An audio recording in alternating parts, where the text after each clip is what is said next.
السلام علیکم ورحمۃ اللہ وبرکاتہ۔ الحمد للہ نحمده ونستعینه ونستغفره ونؤمن به ونتوکل علیہ ونعوذ باللہ من شرور انفسنا ومن سیئات اعمالنا، من يهده الله فلا مضل له ومن يضلله فلا هادي له، ونشهد أن لا إله إلا الله وحده لا شريك له، ونشهد أن سيدنا ومولانا محمدا عبده ورسوله صلى الله تعالى عليه وعلى آله وأصحابه وبارك وسلم تسليما كثيرا كثيرا، أما بعد، أعوذ بالله من الشيطان الرجيم۔ اندر کا اسپیکر بند کر دیں، یہاں سے پہلی سیٹ بند کر دیں، اوپر کی، ہاں۔ اعوذ باللہ من الشیطان الرجیم، بسم اللہ الرحمن الرحیم،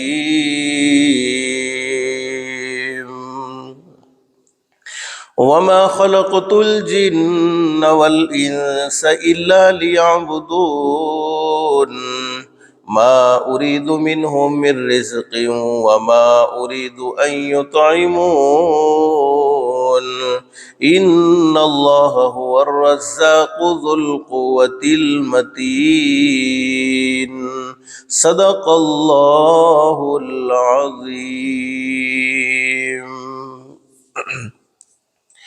رب اشرح لی صدری ویسر لی امری واحلل عقدۃ من لسانی یفقہوا قولی،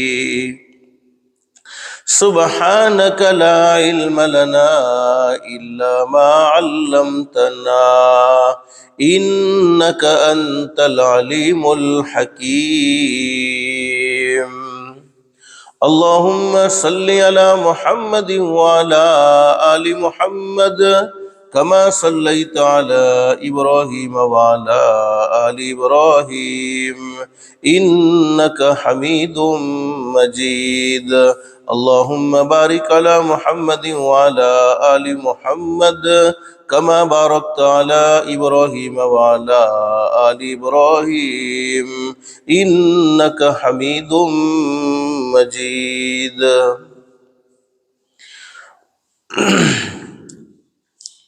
محترمہ مائیں اور بہنیں، آج جمعہ کا مبارک دن ہے۔ حدیث شریف میں حضرت نبی کریم صلی اللہ علیہ وسلم نے اپنی سچی زبان مبارک سے یہ بات بیان فرمائی ہے، جمعہ کے مبارک دن میں ایک گھڑی ایسی ہوتی ہے، ایک وقت ایسا ہوتا ہے، اس گھڑی میں، اس وقت میں کوئی اللہ کا بندہ یا کوئی اللہ کی بندی اپنے پروردگار عالم سے جو بھی سوال کرے، شرط یہ ہے کہ سوال جائز ہونا چاہیے، سوال ناجائز نہیں ہونا چاہیے۔ اللہ پاک اس کے سوال کو ضرور قبول فرماتے ہیں، اللہ پاک اس کے سوال کو ضرور منظور فرماتے ہیں۔ یعنی جمعہ کے مبارک دن میں اللہ سے مانگی جانے والی دعائیں رد نہیں ہوتی، بلکہ اللہ پاک اسے اپنی بارگاہ میں ضرور منظور و مقبول فرماتے ہیں۔ اللہ سے دل سے دعا کر لو، اللہ تو نے اپنے فضل و کرم سے، اپنی رحمت سے دین کی باتیں سننے اور سنانے کے لیے تھوڑی دیر یہاں اس مسجد اور مدرسے میں جمع فرمایا۔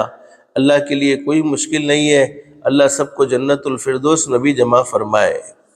حدیث شریف میں حضرت نبی کریم صلی اللہ علیہ وسلم نے ارشاد فرمایا، جمعہ کا مبارک دن عید الفطر، رمضان المبارک کے مہینے کے بعد جو عید آتی ہے اس عید کو عید الفطر کہتے ہیں، اور عید الاضحیٰ جس کو ہم اپنی زبان میں بقرعید کہتے ہیں۔ جمعہ کا مبارک دن عید الفطر اور عید الاضحیٰ سے بھی بڑھ کر ہے۔ یہاں تک حدیث شریف میں بیان فرمایا نبی کریم صلی اللہ علیہ وسلم نے، میرے امتیوں جتنا ہو سکے جمعہ کے دن بھلائی کے کام زیادہ کرو، جتنا ہو سکے جمعہ کے دن نیکی کے کام زیادہ کرو، اس لیے کہ جمعہ کے مبارک دن میں بھلائی کے کاموں کا ثواب، نیک کاموں کا بدلہ باقی دنوں کے مقابلے میں بڑھا دیا جاتا ہے۔ حدیث شریف میں فرمایا نبی کریم صلی اللہ علیہ وسلم نے، جمعہ کے مبارک دن میں صرف 2 رکعت نماز کا ادا کرنا باقی دنوں میں ہزاروں رکعت نماز ادا کرنے سے افضل ہے، اور جمعہ کے دن میں صرف 1 تسبیح کا پڑھنا باقی دنوں میں 1000 تسبیحات پڑھنے سے افضل ہے، اور جمعہ کے مبارک دن میں صرف 1 روپیہ اللہ کی راہ میں خرچ کرنا باقی دنوں میں ہزاروں روپیہ اللہ کی راہ میں خرچ کرنے سے افضل ہے۔ ایک حدیث میں حضرت نبی کریم صلی اللہ علیہ وسلم نے ارشاد فرمایا، میرے وہ امتی جنہوں نے جمعہ کے مبارک دن میں بھلائی کے کام کیے، نیک کاموں میں بڑھ چڑھ کر حصہ لیا، ان کے لیے اللہ پاک باقی 6 دنوں میں بھلائی کے کام کرنا آسان فرما دیں گے، ان کے لیے باقی 6 دنوں میں نیک کام کرنا آسان فرما دیں گے۔ اور میرے وہ امتی جنہوں نے جمعہ کے مبارک دن میں اپنے آپ کو گناہوں سے دور رکھا، اللہ کو ناراض کرنے والا کوئی کام نہ کیا، ان کے لیے باقی 6 دنوں میں بھی گناہوں سے بچنا اللہ پاک آسان فرما دیں گے۔ کوئی نیک عمل ہم اپنی مرضی سے نہیں کر سکتے ہیں جب تک کہ پیدا کرنے والا اللہ ہمیں نیک عمل کی توفیق نہ دے دے، اور کسی بھی گناہ سے ہم اپنی مرضی سے نہیں بچ سکتے ہیں جب تک کہ پیدا کرنے والا اللہ ہمیں گناہوں سے بچنے کی طاقت اور قوت عطا نہ فرما دے۔ مجھے مختصر بتلانا یہ ہے ماں بہنیں، بس اللہ سے دل سے دعا کر لو، اللہ ہم سب کو جمعہ کے مبارک دن کی بھی قدردانی کی توفیق نصیب فرمائے، اور زندگی کی ایک ایک سیکنڈ، ایک ایک منٹ، ایک ایک گھڑی کی اللہ پاک ہم سب کو قدردانی کی توفیق و سعادت نصیب فرمائے۔ اللہ پاک نے ہمیں بہت خوبصورت اور بہت چھوٹی زندگی نصیب فرمائی ہے۔ دنیا میں جتنی بھی چیزیں پیدا ہوتی ہیں، ہر چیز کے پیدا کرنے کا کوئی نہ کوئی مقصد ضرور ہوتا ہے۔ بغیر مقصد کسی چیز کو بنایا نہیں جاتا، بغیر مقصد کے کسی چیز کو پیدا نہیں کیا جاتا۔ اللہ پاک نے ہم انسانوں کو پیدا فرمایا ہے، انسانوں کو پیدا کرنے کا مقصد بھی اللہ پاک نے قرآن کریم میں بہت خوبصورت اور اچھے انداز میں بیان فرمایا ہے۔ ماں بہنیں ایک بات یاد رکھو، اللہ نے ہمیں سب سے بڑی نعمت نصیب فرمائی دولت ایمان، مسلمان کے گھر میں پیدا فرما دیا، اس سے بڑی کوئی نعمت ہو نہیں سکتی۔ پھر ایمان مل جانے کے بعد ایمانی زندگی ہماری کیسی ہونی چاہیے، ایمانی زندگی ہم کیسے گزارے، اس کے لیے اللہ پاک نے ہماری طرف نبی بنا کر بھیجا، آخری نبی حضرت محمد الرسول اللہ صلی اللہ علیہ وسلم کو۔ انہوں نے ہماری رہبری فرمائی کہ ہمیں کیسی زندگی گزارنی چاہیے، ہم کون سی زندگی گزاریں گے تو کامیاب ہو جائیں گے، کون سی زندگی گزاریں گے تو ناکام ہو جائیں گے۔ اللہ نے ہم پر احسان فرمایا کہ شان والے نبی کا ہمیں شان والا امتی بنایا۔ بہرحال اللہ نے ہمیں اپنے فضل و کرم سے ایمان جیسی عظیم دولت سے مالا مال فرمایا ہے، اور حضور اقدس صلی اللہ علیہ وسلم کا شان والا امتی بنایا ہے۔ اللہ پاک نے انسان کو پیدا کیوں کیا؟ قرآن کریم کے ایک مقام پر اللہ فرماتے ہیں، وَمَا خَلَقْتُ الْجِنَّ وَالْإِنسَ إِلَّا لِيَعْبُدُونَ۔ اللہ فرماتے ہم نے انسانوں کو اور جناتوں کو اس لیے پیدا کیا ہے تاکہ وہ دنیا کی زندگی میں اللہ کی عبادت کر کے لیعرفون، اللہ کو پہچان لے، اللہ کی عبادت کر کے اللہ کو پہچان لے۔ یہی جمعہ کے مبارک دن میں اللہ پاک نے انسان کو پیدا فرمایا ہے۔ انسانوں کو پیدا کرنے کا مقصد یہی ہے کہ اللہ کی عبادت کرے اور اللہ کو پہچانے۔ ہم نے سب کو پہچانا ہے، نہیں پہچانا تو ہمارے پیدا کرنے والے اللہ کو نہیں پہچانا۔ اگر ہم نے اللہ کو پہچانا ہوتا تو کبھی ہماری فجر کی نماز قضا نہ ہوتی، اگر ہم نے اللہ کو پہچانا ہوتا تو ہمارے گھر میں کبھی حرام کے لقمے نہ آتے، اگر ہم نے اللہ کو پہچانا ہوتا تو ہم کبھی سودی لین دین نہ کرتے، اگر ہم نے اللہ کو پہچانا ہوتا تو ہماری پڑوسی کبھی ہمارے برے سلوک سے دکھی نہ ہوتے. اگر ہم نے اللہ کو پہچانا ہوتا تو ہمارے رشتہ داروں کے حقوق ہم ضائع نہ کرتے. اگر ہم نے اللہ کو پہچانا ہوتا تو ہم ہمیشہ سچ بولنے کا اہتمام کرتے. اگر ہم نے اللہ کو پہچانا ہوتا تو ہماری زبان پر کبھی جھوٹ نہ آتا. اگر ہم نے اللہ کو پہچانا ہوتا تو ہمارے ماں باپ ہمارے برے سلوک سے کبھی دکھی نہ ہوتے. اگر ہم نے اللہ کو پہچانا ہوتا تو ہمارے تعلقات والے ہمارے برے سلوک سے ہمارے برے ویوہار سے کبھی پریشان نہ ہوتے. لیکن ہم نے سب کو پہچانا ہے. نہیں پہچانا تو پیدا کرنے والے اللہ کو نہیں پہچانا. بس اللہ سے دل سے دعا کر لو اللہ ہم سب کو اللہ کی پہچان نصیب فرمائے. اللہ پاک نے ہمیں بہت خوبصورت زندگی نصیب فرمائی اور زندگی دینے کے بعد زندگی کا مقصد سمجھایا. مقصد تو یہی ہے کہ اللہ کی عبادت کر کے اللہ کو پہچان لو. اب یہ مت سمجھنا کہ 2400 گھنٹے اللہ پاک نے عبادت کرنے کو کہا کہ 2400 گھنٹے نماز پڑھتے رہو, 2400 گھنٹے تسبیحات پڑھتے رہو, 2400 گھنٹے قرآن کریم کی تلاوت کرتے رہو, 2400 گھنٹے اللہ اللہ کرتے رہو. نہیں نہیں نہیں نہیں, مقصد یہ نہیں ہے. مقصد زندگی ہے. زندگی میں کچھ ضروریات بھی ہیں تو ضروریات کو بھی مد نظر رکھا ہے. میں آپ کو سمجھاؤں ماں بہنیں, اللہ پاک نے ہمیں کتنا خوبصورت اور کتنا بہترین دین نصیب فرمایا ہے. ہمارا مذہب اسلام, اور اللہ کے نزدیک اگر کوئی پسندیدہ مذہب ہے تو وہ مذہب اسلام. ان الدین عند اللہ الاسلام, اللہ کے نزدیک اگر کوئی پسندیدہ مذہب ہے تو وہ مذہب اسلام ہے. اور قرآن کریم کے ایک مقام پر اللہ فرماتے ہیں وَمَن يَبْتَغِ غَيْرَ الْإِسْلَامِ دِينًا فَلَن يُقْبَلَ مِنْهُ وَهُوَ فِي الْآخِرَةِ مِنَ الْخَاسِرِينَ.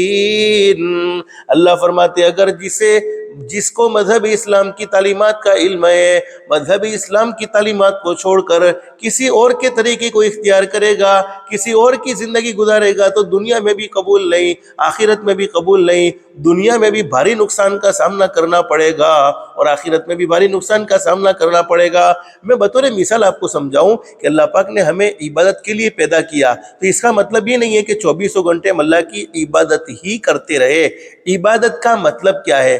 روزانہ ہماری ضرورت ہے کہ ہم کھانا کھاتے ہیں, اگر ہم کھاتے ہوئے یہاں تک ہاتھ دھو لیتے ہیں سنت کے مطابق اور سنت کے مطابق بیٹھتے ہیں اور اپنی طرف سے کھانا کھاتے ہیں اور اللہ کا ذکر کرتے ہوئے اللہم لک الحمد کلو ولک الشکر کلو والیک یرجع الامر کلو, اور اگر عربی پڑھنا نہیں آتا ہے تو کم سے کم اردو میں کہہ دے کہ اللہ گناہ کرنے میں تو میں نے کوئی کمی نہیں چھوڑی, تجھے ناراض کرنے میں تو کوئی کمی نہیں چھوڑی, اس کے باوجود تو نے مجھے بہترین کھانا کھلایا ہے. اللہ پاک کی تعریفی کلمات کو سن کر اتنے خوش ہوتے ہیں. اللہ پاک فرشتوں سے فرماتے ہو میرے فرشتوں آج کا دن میری بندی کا کھانے میں شمار نہیں ہونا چاہیے, میرے بندے کا کھانے میں شمار نہیں ہونا چاہیے, اس لیے کہ اس نے کھاتے ہوئے مجھے یاد کیا ہے. میری عزت کی قسم آج کا اس کا پورا دن روزے میں شمار ہونا چاہیے. اور جب ہم کھانا کھانے سے فارغ ہو گئے, سنت کے مطابق ہم نے ہاتھ دھو لیے, کھانا کھانے سے فارغ ہونے کے بعد کی جو دعا تھی وہ دعا پڑھ لی. دنیا والوں کی نظر میں ہم کھانا کھا کر فارغ ہوئے ہیں, لیکن پیدا کرنے والے اللہ کی نظر میں اتنا ہمارا وقت عبادت میں گزرا ہے. بولو ماں بہن, اس سے آسان دن کوئی ہو سکتا ہے کہ ہم کھانا بھی کھا رہے ہیں, ہمارا پیٹ بھی بھر رہے ہیں اور اللہ رب العالمین ہمارا وقت عبادت میں شمار کر رہے ہیں. ابھی سردی کی راتیں بہت لمبی راتیں ہیں, ان راتوں کی بھی قدر کرنی چاہیے. ان راتوں کو غفلت میں اللہ کو ناراض کرنے میں, دیر تک موبائل دیکھنے میں نہیں گزارنی چاہیے. آج ہماری جوان بیٹیاں جوان بیٹے ان کی راتیں دیر تک موبائل دیکھنے میں, ماں بہنیں میں آپ کو سچ کہوں بہت سے لوگوں نے اپنے بچوں کو موبائل کی وجہ سے بگاڑ دیا. بگاڑنے کا مطلب کیا ہے؟ ان کی آنکھوں کا نقصان ہوا, کینسر کی بیماریوں کے شکار ہو گئے. معصوم بچوں کو موبائل دینے پر وہ روکتے نہیں ہیں, وہ ٹوکتے نہیں ہیں. لیکن آپ میری بات کو یاد رکھو ماں بہنیں, آپ کا بچہ روتا ہے, آپ نے اس کو اپنے ہاتھ میں موبائل, اس کے ہاتھ میں آپ نے موبائل تھما دیا تو آپ کو اس سے محبت نہیں ہے, آپ اس کے دشمن ہو, کٹر دشمن ہو, اس کے کٹر دشمن ہو, اس کے فیوچر کے, اس کے مستقبل کے, اس کے آنے والے زمانے کے کٹر دشمن ہو. اس لیے کہ یہ معصوم بچوں کو موبائل کی وجہ سے جو نقصان پہنچا ہے وہ نقصان بیان سے باہر ہے. پہلے ایک زمانہ تھا, بہت خوبصورت ماحول تھا, گھر میں ابا بھی ہوتے, امی بھی ہوتی, دادا بھی ہوتے, دادی بھی ہوتی, بھائی بھی ہوتا, بہن بھی ہوتی, بیٹا بھی ہوتا, بیٹی بھی ہوتی, پوتا بھی ہوتی, پوتی بھی ہوتی, آپس میں بیٹھ کر محبت کی باتیں ہوا کرتی تھی. آج آپ گھروں کا ماحول دیکھو, بڑا عجیب ماحول ہے. باپ اپنے موبائل میں بیزی, ماں اپنے موبائل میں بیزی, دادا اپنے موبائل میں بیزی, دادی اپنے موبائل میں بیزی, بھائی اپنے موبائل میں بیزی, بہن اپنے موبائل میں بیزی, پوتا اپنے موبائل میں بیزی، پوتی اپنے موبائل میں بیزی. یعنی یہ موبائل کی دنیا نے ہمارے اپنوں کو ہم سے بہت دور کر دیا، دنیا کو تو ہم سے بہت قریب کر دیا کہ پوری دنیا موبائل میں آ گئی. انٹرنیٹ کے ذریعے ہم پوری دنیا کو موبائل میں دیکھ سکتے ہیں. دنیا کو ہم سے قریب کر دیا لیکن ہمارے اپنوں کو ہم سے بہت دور کر دیا. اور یاد رکھو ماں بہنوں، موبائل ایک مرتبہ ہاتھ سے چلا گیا وہ کبھی نہ کبھی واپس آ سکتا ہے، لیکن ہمارے معصوم بچے ہاتھ سے چلے گئے پھر وہ کبھی واپس نہیں آ سکتے ہیں. پھر اب روتی پھرو گی، او مولانا چیک کرو نے میرے بچے کو کوئی جادو کی پرابلم ہے، کوئی جنات کی پرابلم ہے. میں کہتا ہوں کوئی جادو کی پرابلم نہیں، کوئی جنات کی پرابلم نہیں. جو بچہ چڑچڑا ہو چکا ہے، جس بچے کے دماغ میں غصہ زیادہ بھر چکا ہے، جس بچے کو بات بات پر غصہ آنے لگتا ہے، تو آپ سمجھ لو اس بچے پر موبائل کا سائیڈ ایفیکٹ ہو چکا ہے. وہ موبائل دیکھ کر چڑچڑا پن کرنا شروع کر چکا ہے. اور آپ کو ابھی یہ نارمل لگتا ہے لیکن جو عمر بڑھتی جائے گی، اللہ حفاظت فرمائے، بہت خطرہ ہے، بہت بڑا نقصان ہے. یہ کوئی معمولی چیز نہیں ہے، یہ تو زندگی کو تباہ و برباد کر دینے والی چیز ہے. اور ہم لوگ بھی موبائل کا استعمال کریں اپنے بچوں کے ساتھ، بچوں کے سامنے بہت احتیاط کے ساتھ. اب میں اپنے بچے کے سامنے موبائل لے کر بیٹھوں اور امید رکھوں کہ میرا بچہ قرآن لے کر بیٹھے، یہ کیسے ہو سکتا ہے؟ بچے کو موبائل بچے کے ہاتھ میں سے موبائل ختم کرنا ہو تو ہم کو بھی اپنا موبائل سائیڈ میں کر دینا ہوگا. اور جب استعمال بھی کرے تو اللہ سے ڈر کر استعمال کرے، کوئی ایسا استعمال نہ ہو جائے جس کی وجہ سے ہمارا پیدا کرنے والا اللہ ہم سے ناراض ہو جائے. حدیث شریف میں موجود ہے، حضرت اقدس نبی کریم صلی اللہ علیہ وسلم نے ارشاد فرمایا، بعض مرتبہ آدمی چھپ چھپ کر گناہ کرتا ہے، اللہ کو ناراض کرتا ہے، جس کی نحوست اس کے معصوم بچوں پر بھی پڑتی ہے. اللہ کا عذاب تو بڑا سخت ہے، کل قیامت میں بھی عذاب. دنیا کی زندگی میں اولاد نافرمان ہو جاتی ہے، اولاد کو فرما بردار دیکھنا چاہتی ہو ماں بہنیں تو موبائل کا غلط استعمال چھوڑ دو. اصل مجھے بات اسی لیے یاد آئی کہ ابھی لمبی راتوں کو ہمیں عبادت میں وصول کرنا چاہیے. تہجد کی اللہ پاک توفیق دے دے تو تہجد کی نماز پڑھنی چاہیے، بجائے اس کے کہ ہم تہجد کی نماز پڑھتے رات کو دیر تک جاگتے ہیں، جس سے نہ کوئی دین کا فائدہ نہ کوئی دنیا کا فائدہ. حضرت فاطمہ رضی اللہ تعالیٰ عنہ بڑی شان والی عورت ہے، بڑے مقام والی عورت ہے، حضرت نبی کریم صلی اللہ علیہ وسلم کی لاڈلی بیٹی، جس نے حضرت نبی کریم صلی اللہ علیہ وسلم کو ہمیشہ دکھوں میں ساتھ دیا ہے. اور حضرت نبی کریم صلی اللہ علیہ وسلم اپنی لاڈلی بیٹی حضرت فاطمہ رضی اللہ تعالیٰ سے بہت محبت فرمایا کرتے تھے. حضرت فاطمہ رضی اللہ تعالیٰ کا معمول یہ تھا، جب رات ہوتی تھی نماز کی نیت باندھتی تھی اور نماز میں اللہ کا قرآن پڑھنا شروع کر دیتی تھی، قرآن پڑھنا شروع کر دیتی تھی. اتنا قرآن پڑھتی تھی اور حضرت فاطمہ اتنی لمبی نماز پڑھتی تھی کہ نماز پڑھتے پڑھتے صبح ہو جاتی تھی، فجر کی اذان کی آواز آتی اور اللہ سے دعا مانگتی، الہ العالمین تو نے کتنی چھوٹی رات بنائی ہے، کبھی تو نماز شروع ہی کی تھی اور رات ختم ہو گئی. اندازہ لگاؤ ان کے دلوں میں کیا اللہ کی محبت تھی، کیا اللہ کے نبی کی محبت تھی، کیا ان کے دلوں میں آخرت کا ڈر تھا کہ راتوں کو وصول کیا جاتا تھا. اور میں اپنی راتوں کا جائزہ لے لوں، آپ لوگ اپنی راتوں کا جائزہ لے لیں. مجھے مختصر بتلانا یہ ہے، حدیث شریف میں موجود ہے، ہمارے نبی صلی اللہ علیہ وسلم نے فرمایا، میرا کوئی امتی عشاء کی نماز مرد ہے جماعت کے ساتھ مسجد میں پڑھے، عورتیں گھر پر پڑھے، عشاء کی نماز پڑھ لے تو اس کو آدھی رات عبادت کا ثواب، پھر فجر کی نماز کی نیت کر کے سو جائے اور آدھی رات عبادت کا ثواب. آج کس کی زندگی میں دکھ نہیں ہے؟ کوئی ایسا نہیں ہوگا جس کی زندگی میں دکھ نہ ہو. ارے ہر ایک کی زندگی میں کوئی نہ کوئی دکھ ضرور ہوتا ہے، کوئی نہ کوئی ٹینشن ضرور ہوتا ہے. اور دکھ اور ٹینشن کو دور کرنے والا کوئی تعویذ والا باپو نہیں ہوتا ہے، کرنے دھرنے والی ذات تو ایک اللہ کی ہے. ہم دنیا والوں کو کبھی کبھی اپنے دکھ سناتے ہیں تو دنیا والے بھی ہماری پرابلم کو ختم نہیں کر سکتے ہیں. دنیا والوں کے پاس وہ طاقت نہیں ہے کہ وہ ہماری پرابلم کو ختم کر دے. پرابلم کو ختم کرنے والا تو پیدا کرنے والا اللہ ہی ہے. کبھی کبھی ایسا ہوتا ہے دنیا والوں کو ہم دکھ سناتے ہیں، دنیا والے رو رو کر ہمارے دکھوں کو سنتے ہیں اور دوسروں کے سامنے ہنس کر بیان کرتے ہیں، لیکن پیدا کرنے والا اللہ اپنے بندوں سے اور اپنی بندیوں سے بہت محبت کرتا ہے. لوگ کہتے ہیں 70 ماہوں سے زیادہ مہربان ہے. ارے 70 ماہیں نہیں، جب سے دنیا بنی ہے تب سے لے کر آج تک اور قیامت تک آنے والی جتنی مائیں، آج تک جتنی مائیں پیدا ہو چکی ہیں اور قیامت تک آنے والی جتنی مائیں پیدا ہونے والی ہیں، ان ماؤں کے دل میں جتنی محبت ہے اس سے بھی کئی گنا زیادہ محبت کرنے والا اللہ اپنے بندوں سے اور اپنی بندیوں سے ہے، رات کو ہم وضو کر کے سوئے۔ وضو کر کے سونے کی برکت سے فائدہ یہ ہوگا، ابھی بہت زیادہ سردی نہیں ہے، اور سردی ہے تو ہر گھر میں گرم پانی کا انتظام موجود ہے۔ وضو کر کے سونے کی برکت سے برے سپنے نہیں آئیں گے، برے خیالات نہیں آئیں گے، اللہ کے فرشتے ہمارے جسم سے ٹچ ہو جائیں گے، رات کو آنکھ کھلے گی، ہم اللہ سے جو بھی مانگیں گے، ہمارے نبی صلی اللہ علیہ وسلم نے فرمایا تمہارے مانگنے میں دیر ہو سکتی ہے لیکن اللہ کے منظور کرنے میں دیر نہیں ہو سکتی ہے۔ اور حدیث شریف میں موجود ہے ہم رات کو سنت کے مطابق سوئے ہیں، دنیا والوں کی نظر میں سوئے ہیں، لیکن پیدا کرنے والا اللہ کہتا ہے او میرے فرشتوں یہ میرا فلانا بندہ، یہ میری فلانی بندی، یہ میرے محبوب کے طریقے پر سوئے ہیں، میرے محبوب کی سنت کے مطابق سوئے ہیں، ان کی رات سونے میں شمار نہیں ہوگی بلکہ ان کی پوری رات عبادت میں شمار ہوگی۔ بولو ماں بہن، اس سے آسان دن کوئی ہو سکتا ہے؟ ہم کیا سوچتے ہیں کہ رات کو سو گئے، اب رات کو کون سی عبادت؟ ارے ہم سنت کے مطابق سوئے ہیں تو رات بھی ہماری عبادت میں شمار ہو گئی۔ اسی طریقے سے میں مردوں کو ہمیشہ کہا کرتا ہوں کہ کمانا بھی عبادت ہے، کمانا کوئی معمولی چیز نہیں ہے بلکہ کمانا بھی عبادت ہے۔ اور بخاری شریف میں حدیث موجود ہے حلال کمائی کا کرنا فرض ہے۔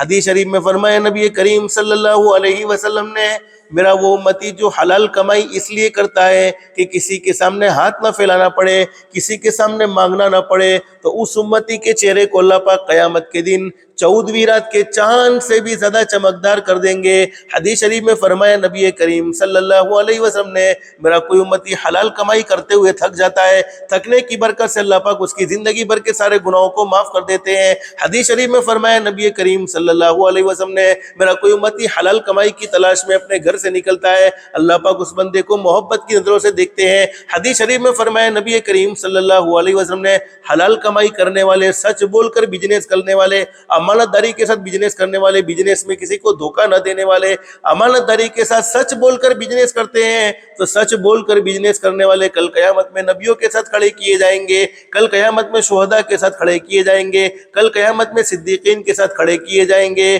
تو کمانا کوئی گناہ نہیں ہے، کمانا بھی اگر ہم اللہ کے حکم کے مطابق، حضرت نبی کریم صلی اللہ علیہ وسلم کے طریقے کے مطابق کماتے ہیں تو کمانا بھی عبادت ہے۔ لیکن آج ہر کوئی آدمی، مرد کی زبان پر سنو تو یہی بات ہے، زندگی میں چین سکون نہیں ہے، برکت روزی میں نہیں ہے، اور روزی میں بہت تنگی ہے، قرضہ ختم نہیں ہوتا ہے، گھر کے خرچے پورے نہیں ہوتے ہیں، ہر کوئی آدمی یہی رونا روتا ہے۔ عورتوں سے پوچھو، ہماری بہت سی بہنیں تو بیچاری ایسی بھی ہے جو گھر گھر جا کر مزدوری بھی کرتی ہے، کئی ایسی بھی ہیں جو شوہر کی وجہ سے پریشان ہے کہ شوہر ان کو فل خرچہ جیسا دینا چاہیے ویسا نہیں دیتا ہے، تو عورتیں بھی یہ شکایت کرتی ہیں کہ گھر میں برکت نہیں ہے، پیسوں کی آوک نہیں ہے۔ لیکن قرآن کریم میں اللہ رب العالمین نے کیا خوبصورت بات بیان فرمائی، اللہ رب العالمین ہمیں کیسا محبت سے سمجھا رہا ہے، کاش ہم اللہ کی بات کو سمجھنے والے بن جائے۔ قرآن کریم میں اللہ رب العالمین فرماتے ما اريد منهم من رزق وما اريد ان يطعمون ان الله هو الرزاق ذو القوة المتين۔ اللہ فرماتے او میرے بندو، او میری بندیوں، تم نے مقصد کے تحت زندگی گزاری ہے، تم نے زندگی کے مقصد کو سمجھ لیا ہے۔ تمہاری زندگی کا مقصد کیا ہے؟ اللہ کو راضی کرنا، اللہ کے احکام کے مطابق زندگی گزارنا، حضرت نبی کریم صلی اللہ علیہ وسلم کی تابعداری کرنا، حضرت نبی کریم صلی اللہ علیہ وسلم کی فرما برداری کرنا، خود کی زندگی میں بھی بھلائیوں کو داخل کرنا اور دوسروں کو بھی بھلائیوں کو حکم دینا، خود کی زندگی میں بھی برائیاں ختم کر دینا، خود کی زندگی سے بھی برائیوں سے دور رہنا اور دوسروں کو بھی برائیوں سے روکتے رہنا، یہ تمہاری زندگی کا مقصد ہے۔ اگر تم مقصد کے تحت زندگی گزارتے ہو، یعنی تمہاری نمازیں کبھی قضا نہیں ہوتی ہیں، تم کبھی اپنی زبان سے جھوٹ نہیں بولتے ہو، تم کبھی موبائل کا غلط استعمال نہیں کرتے ہو، تم کبھی کسی کو دھوکہ نہیں دیتے ہو، تم آپس میں لڑائی جھگڑے کبھی نہیں کرواتے ہو، تم محبت کے ساتھ زندگی گزارتے ہو، نفرت والی زندگی نہیں گزارتے ہو، ماں باپ کی تمہارے دل میں محبت ہے، ماں باپ سے تم اچھا سلوک کرتے ہو، تمہارے پڑوسیوں کے ساتھ اچھا سلوک کرتے ہو، تمہارے رشتہ داروں کے ساتھ اچھا سلوک کرتے ہو، حقوق کی ادائیگی کے ساتھ تم زندگی گزارتے ہو، تو اب تمہیں روزی کے معاملے میں پریشان ہونے کی ضرورت نہیں ہے، تمہیں روزی کے پیچھے بھاگنے کی ضرورت نہیں ہے۔ پیدا کرنے والا اللہ کہتا ہے روزی خود تمہارے پیچھے آئے گی، یعنی تمہارا خود پیچھا کرے گی روزی۔ اور ہم نے یہ بات کئی مرتبہ سنی ہے، موت اور روزی کا فیصلہ اللہ پاک پہلے کر چکے ہیں، کوئی ایسا نہیں ہے جو روزی پر بندش کر سکے، یہ اللہ نے فیصلہ کر دیا ہے۔ موت اور روزی کا ہاں کبھی کبھی جادو ہوتا ہے، آپ یہ نہ سمجھو کہ جادو نہیں ہوتا، جادو کی پرابلم بھی ہو سکتی ہے، جنات کی پرابلم بھی ہو سکتی ہے۔ میں آپ کو ڈرا نہیں رہا، لیکن اسے ایک بات واضح کر رہا ہوں کہ کبھی کبھی یہ پرابلمیں ہوتی ہیں، لیکن یہ پرابلم بھی اللہ کے حکم سے ہی ہوتی ہے، اور یہ اس کا علاج بھی اللہ ہی کی طرف سے ہو سکتا ہے۔ اللہ چاہے تو اس سے تندرستی مل سکتی ہے، اللہ نہ چاہے تو اس سے بھی تندرستی نہیں مل سکتی ہے۔ تو میں اصل سمجھانا یہ چاہتا ہوں، اگر ہم مقصد کے تحت زندگی گزارتے ہیں تو پھر زندگیوں سے ٹینشن ختم ہے۔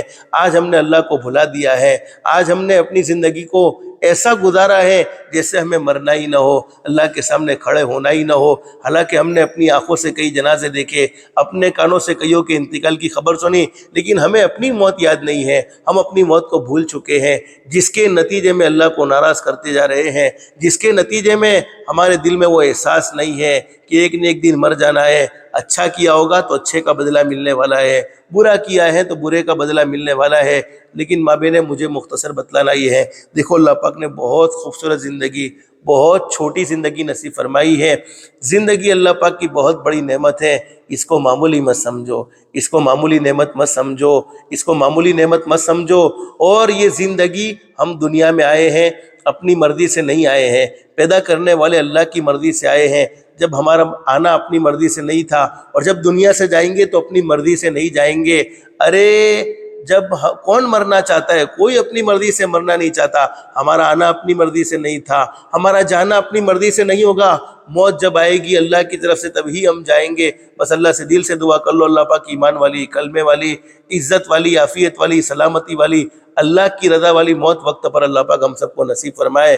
ہمارا جانا اپنی مرضی سے نہیں تھا، ہمارا آنا اپنی مرضی سے نہیں تھا، ہمارا جانا اپنی مرضی سے نہیں ہوگا، تو پھر زندگی کیوں اپنی مرضی کی گزارے؟ زندگی بھی اس رب کی مرضی کی گزارے۔ اور حدیث شریف میں فرمایا نبی کریم صلی اللہ علیہ وسلم نے، کل قیامت کا میدان قائم ہوگا، اس وقت تمام کے تمام لوگ کھڑے ہوں گے، اللہ پاک پوچھیں گے، او میرے بندو، او میری بندیوں، میں نے تمہیں زندگی نصیب فرمائی تھی، زندگی کا مقصد سمجھایا تھا، تم نے زندگی کس مشغلے میں گزاری ہے؟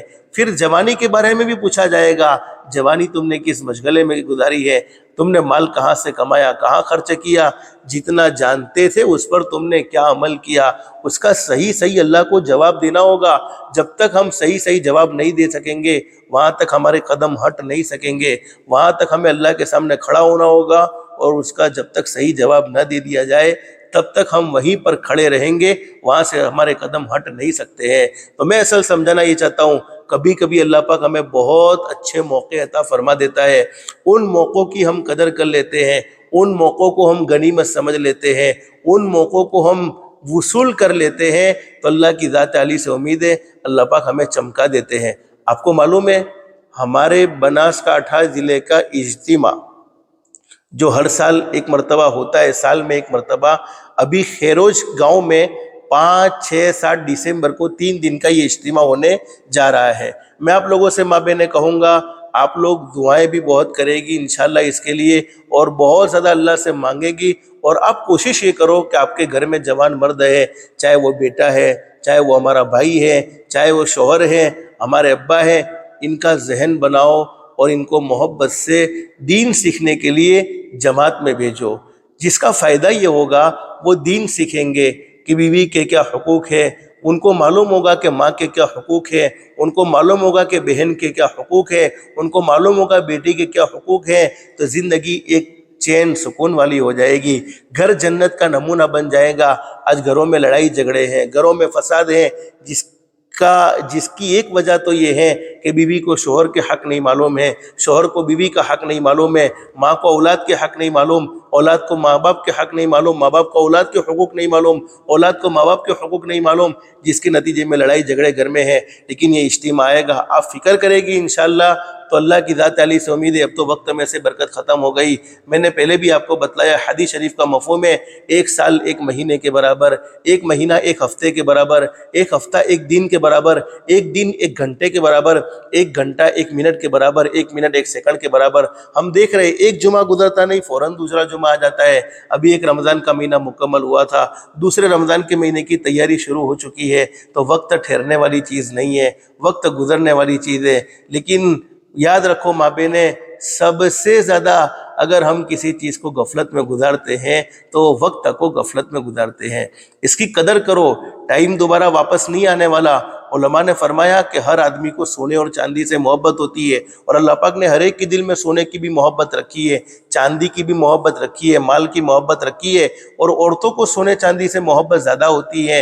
اور اللہ نہ کرے اگر سونا ہے، چاندی ہے، مال و دولت ہے، لوٹ جائے، ختم ہو جائے، برباد ہو جائے، اللہ چاہے تو جتنا لوٹا ہے، جتنا ختم ہوا ہے، جتنا برباد ہوا ہے، اس سے ڈبل ٹرپل بلکہ 10 گنا بھی زیادہ واپس آ سکتا ہے۔ اس پر مجھے ایک دعا یاد آ گئی۔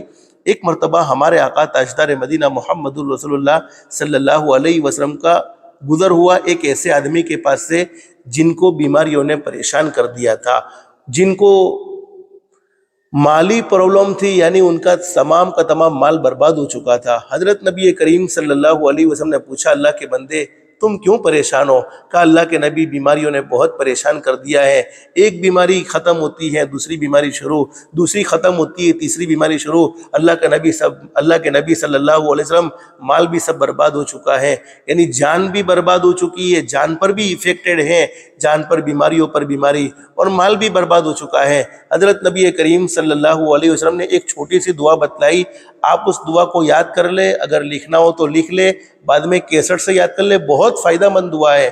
دعا کے جملے سنیں، توکلت علی الحی الذی لا یموت، یہ دعا کا ایک جملہ ہے، اور آگے کی جو دعا ہے وہ قرآن کریم کا 15واں پارہ سورہ بنی اسرائیل کی آخری آیت، الحمدللہ الذی لم یتخذ ولدا ولم یکن له شریک فی الملک ولم یکن له ولی من الذل وکبرہ تکبیرا۔ اگر حقیقت میں آپ کو بیماریوں نے پریشان کر دیا ہے، آپ کی روزی میں برکت نہیں ہے، مال کا جہاں بھی مال لگاتے ہیں نقصان ہی ہوتا ہے، نفع کی کوئی شکل ہی نظر نہیں آتی، تو اس دعا سے بڑھ کر پاورفل دعا کوئی نہیں۔ توکلت علی الحی الذی لا یموت، الحمدللہ الذی لم یتخذ ولدا ولم یکن له شریک فی الملک ولم یکن له ولی من الذل وکبرہ تکبیرا۔ توکلت علی الحی الذی لا یموت، الحمدللہ الذی لم یتخذ ولدا ولم یکن له شریک فی الملک ولم یکن له ولی من الذل وکبرہ تکبیرا۔ حضرت نبی کریم صلی اللہ علیہ وسلم نے پریشان حال صحابی کو، جن کو بیماریوں نے پریشان کر دیا تھا، جن کا تمام مال برباد ہو چکا تھا، ان کو یہ دعا بتلا دی۔ وہ صحابی نے یہ دعا پڑھنا شروع کر دیا۔ کچھ دنوں کے بعد پھر حضرت نبی کریم صلی اللہ علیہ وسلم کا وہاں سے گزر ہوا، صحابی سے پوچھا اللہ کے بندے اب تو بتاؤ تمہارا کیا حال ہے، اس لیے کہ بیماریوں نے تمہیں پریشان کر دیا تھا، تمہارا تمام مال برباد ہو چکا تھا۔ اللہ کے نبی صلی اللہ علیہ وسلم نے جب صحابی سے پوچھا تو صحابی نے کہا اللہ کے نبی اللہ کا احسان ہے، اللہ کا کرم ہے، اللہ کا فضل ہے، جب سے میں نے یہ دعا پڑھنا شروع کیا ہے اللہ نے روزی کے دروازے بھی کھول دیے اور اللہ نے بیماریوں کو بھی ختم فرما دیا، اللہ نے بیماریوں کو بھی دور کر دیا۔ تو بہت پاورفل دعا ہے، اگر آپ لکھنا چاہو لکھ لو، نہیں لکھ سکتے بعد میں یوٹیوب پر کیسٹ سے یاد کر لینا، انشاءاللہ یاد ہو جائے گی۔ چلتے پھرتے اٹھتے بیٹھتے اس کو جتنا پڑھ سکو پڑھو، مالی نقصان کی بھرپائی اللہ پاک اپنے فضل و کرم سے فرما دے گا، اور بیماریوں نے اور تکلیفوں نے پریشان کر دیا ہے تو اللہ پاک اس کی برکت سے شفا کاملہ نصیب فرما دے گا۔ تو میں اصل سمجھانا یہ چاہتا تھا کہ مال و دولت برباد ہو جائے، لوٹ جائے تو واپس آنا کوئی مشکل بات نہیں ہے، اللہ چاہے تو جتنا گیا اس سے بھی ڈبل واپس آ سکتا ہے، لیکن وقت ایک مرتبہ ہاتھ سے چلا جائے، وقت سونے سے بھی زیادہ قیمتی ہے، ایک مرتبہ ہاتھ سے چلا جائے پھر وہ کبھی واپس نہیں آ سکتا۔ اس لیے بہنوں ماؤں وقت کی قدر کرو، اپنے بچوں کی صحیح تربیت کرو۔ صحیح تربیت آپ اپنے بچوں کی کیسے کر سکتی ہے؟ اس کے لیے آج سے نیت کرو، گھر میں تعلیم کو زندہ کرو، روزانہ 10 منٹ موبائل سے دور ہو جاؤ، معصوم بچوں کو پاس میں بٹھاؤ، اور تعلیم کرو، جس کی برکت سے قرآن کریم کی باتیں، حضرت نبی کریم صلی اللہ علیہ وسلم کی مبارک حدیث کی باتیں تمہارے بچوں کے کانوں میں ٹکرائے گی تو انشاءاللہ وہ تمہارے بچے تمہارے بھی فرما بردار بنیں گے، اللہ کے بھی فرما بردار بنیں گے، تمہارے بھی حقوق جانیں گے، اللہ کے بھی حقوق جانیں گے، اور وہ بڑھاپے میں تمہارا سامان بنیں گے، تمہارے لیے سہارا بنیں گے۔ تو ماں باپ غلطی کیا کرتے ہیں؟ بچوں کی صحیح تربیت نہیں کرتے۔ صحیح تربیت نہ ہونے کی وجہ سے مول صاحب ہم نے تو بڑے دھوم دھام سے اس کی شادی کی تھی، ابھی تو 6 مہینے بھی نہیں ہوئے، نہیں تو اس کی بیڑی کا ہو گیا ہے، ہماری طرف تو دیکھتا بھی نہیں ہے، بس بیڑی جو نچا رہی یوں ناچ رہا ہے۔ تو ماں بہنیں میں آپ سے کہتا ہوں کہ آپ نے اپنے بچوں کو دین سکھایا ہوتا، آپ نے اپنے بچوں کو شریعت سے واقف کیا ہوتا تو آپ کے بچوں کو معلوم ہوتا کہ ماں ماں ہے، بیوی بیوی ہے، ماں کا ایک مقام ہے، جس نے 9 مہینے ہمیں پیٹ میں رکھا ہے، جس نے 9 مہینے تک ہمیں پالا ہے، اور نہ جانے کیسی کیسی ہمیں پالنے میں تکلیفیں اٹھائی ہیں، کیسی کیسی مشقتوں سے گزری ہیں۔ تو ماں کوئی معمولی نعمت تو ہے نہیں، لیکن مائیں غلطیاں یہ کرتی ہیں، باپ غلطیاں یہ کرتے ہیں کہ اپنے بچوں کو صحیح دین نہیں سکھاتے۔ دیکھو میں نے آج ایک زبردست بات بتلاؤں، بچے کے پیدا ہونے میں باپ کا تھوڑی دیر کا رول ہوتا ہے۔ آپ کو ایک صاف بات کہتا ہوں، بچوں کے پیدا ہونے میں باپ کا صرف تھوڑی دیر کا، کچھ ہی سیکنڈ کا یا کچھ ہی منٹ کا رول ہوتا ہے، لیکن ماں کا وقت 9 مہینے کا ہوتا ہے۔ اس سے کیا معلوم ہوتا ہے؟ تربیت میں بھی ماں کو وقت زیادہ دینا پڑے گا بالمقابل باپ کے۔ اب 9 مہینے کا اور کچھ سیکنڈ یا کچھ منٹ کا، اس سے آپ اندازہ لگاؤ کہ اگر ماں بچے کو صحیح کرنا نہ چاہے، ماں بچے کی صحیح تربیت نہ چاہے تو باپ اوندا لٹک جائے تب بھی بچے کی صحیح تربیت نہیں ہو سکتی۔ صحیح تربیت کے لیے ماں کو ہی رول ادا کرنا ہوتا ہے، ماں کو ہی بچوں کی صحیح تربیت کرنی ہوتی ہے۔ ماں کی تربیت کا اثر یہ ہوتا ہے جس کی برکت سے اللہ بچوں کو ولی بنا دیتا ہے۔ حضرت پیران پیر غوث پاک شیخ عبد القادر جیلانی رحمۃ اللہ علیہ کوئی آسمان سے نہیں اترے تھے، بلکہ ان کو ان کی ماں نے جنم دیا تھا۔ حضرت خواجہ معین الدین چشتی اجمیری رحمۃ اللہ علیہ کوئی آسمان سے نہیں اترے تھے، بلکہ ان کو ان کی ماں نے جنم دیا تھا۔ حضرت خواجہ نظام الدین اولیاء رحمۃ اللہ علیہ کوئی آسمان سے نہیں اترے تھے، بلکہ ان کو ان کی ماں نے جنم دیا تھا۔ تو ماں نیک ہوتی ہے تو اولاد بھی نیک ہوتی ہے، ماں نیک نہیں ہوتی تو پھر اللہ حفاظت فرمائے، اللہ حفاظت فرمائے۔ اس لیے ماں بہنوں آج سے نیت کرو کہ اپنے بچوں کی صحیح تربیت کریں گے، ان کو صحیح دین سکھائیں گے اور ان کو اللہ کے احکام سے واقف کریں گے، حضرت نبی کریم صلی اللہ علیہ وسلم کے احکام سے واقف کریں گے۔ اور آج جمعہ کے مبارک دن میں پھر نیت کر کے جاؤ کہ نماز کو کبھی نہیں چھوڑیں گے، نماز کا اہتمام ضرور کریں گے، 5 وقت کی نماز پڑھنے کا اہتمام کریں گے، نماز میں بالکل سستی نہیں کریں گے۔ اب تو عشاء کی نماز بہت لمبا وقت ہو چکا ہے، فجر کی نماز بھی آسانی کے ساتھ پڑھی جا سکتی ہے، لمبی رات ہے تو نیند بھی آرام سے پوری ہو جاتی ہے، وقت پر سوئیں گے تو آرام سے نیند بھی آ جائے گی انشاءاللہ۔ نیند اگر ہم پوری لیں گے تو یہ ہماری صحت کے لیے بھی مفید ہوگی، صحت کے لیے بھی فائدہ مند ہوگی، اور اس کی برکت سے اللہ پاک کے فضل و کرم سے ہم اللہ کے احکام کے مطابق زندگی گزار سکیں گے۔ یعنی ہمارا نماز پڑھنا آسان ہوگا، قرآن کریم کی تلاوت کرنا آسان ہوگا، ذکر و اذکار کرنا آسان ہوگا۔ تو بس کچھ باتیں اللہ نے جو ذہن میں ڈالی تھی آپ کی خدمت میں رکھی ہے، بس اللہ سے دل سے دعا کر لو اللہ ہم سب کی دنیا بھی بہتر سے بہتر بنائے، آخرت بھی بہتر سے بہتر بنائے۔ اور ماں بہنیں، جمعہ کے مبارک دن میں حضرت نبی کریم صلی اللہ علیہ وسلم پر زیادہ سے زیادہ درود شریف پڑھنا چاہیے، ہو سکے تو 3000 مرتبہ کی تعداد پوری کر دینی چاہیے جمعہ کی مبارک رات اور جمعہ کے مبارک دن میں۔ باقی دنوں میں روزانہ 313 مرتبہ، اگر 313 مرتبہ بھی آپ کو زیادہ لگتا ہے تو صبح میں 100 مرتبہ اور شام کو 100 مرتبہ، صبح میں 100 شام کو 100۔ درود شریف کے زبردست فائدے، اتنے فائدے کہ اس پر اگر بیان کرنے جاوے تو پورا گھنٹوں کے گھنٹے گزر جاوے، لیکن سب سے بڑا فائدہ یہ ہوگا اللہ پاک ہمیں گمراہ ہونے سے بچا لے گا، ہدایت پر قائم و دائم رکھے گا۔ اس زمانے میں ایمان کا بچانا بہت مشکل ہو چکا ہے، معلوم نہیں ہم نے زندگی میں کون سی غلطی ایسی کر لی ہو کہ لوگوں کی نظر میں تو ہم مسلمان ہیں، لیکن پیدا کرنے والے اللہ نے ہمارے ایمان کی ختم کر دینے کا فیصلہ کر دیا ہو، اللہ حفاظت فرمائے۔ لیکن درود شریف کی برکت سے اللہ پاک ایمان والی، کلمے والی، عزت والی، عافیت والی، سلامتی والی اللہ کی رضا والی موت نصیب فرمائے گا۔ تو چھوٹا سا درود شریف بھی پڑھو صلی اللہ علیہ وسلم، صلی اللہ علیہ وسلم۔ بہتر تو وہی ہے جس کو ہم نماز میں پڑھتے ہیں، لیکن اتنا وقت نہیں ہے۔ صلی اللہ علیہ وسلم جس کی برکت سے اللہ پاک عافیت والی روزی بھی نصیب فرمائے گا، کینسر ہے، ہارٹ اٹیک ہے، جادو اور جنات کے حملوں سے اللہ پاک ہم سب کی حفاظت فرمائے گا، اور درود شریف کی برکت سے اللہ پاک دنیا میں بھی عزت نصیب فرمائے گا، آخرت میں بھی عزت نصیب فرمائے گا۔ اللہ پاک ہم سب کو کثرت سے درود پاک کا اہتمام کی توفیق نصیب فرمائے۔ اللہ پاک ہم سب کو کہنے سننے سے زیادہ استخلاص اور استقامت کے ساتھ عمل کی توفیق نصیب فرمائے۔ آمین یا رب العالمین۔ وآخر دعوانا ان الحمد للہ رب العالمین۔ استغفر اللہ الذی لا الہ الا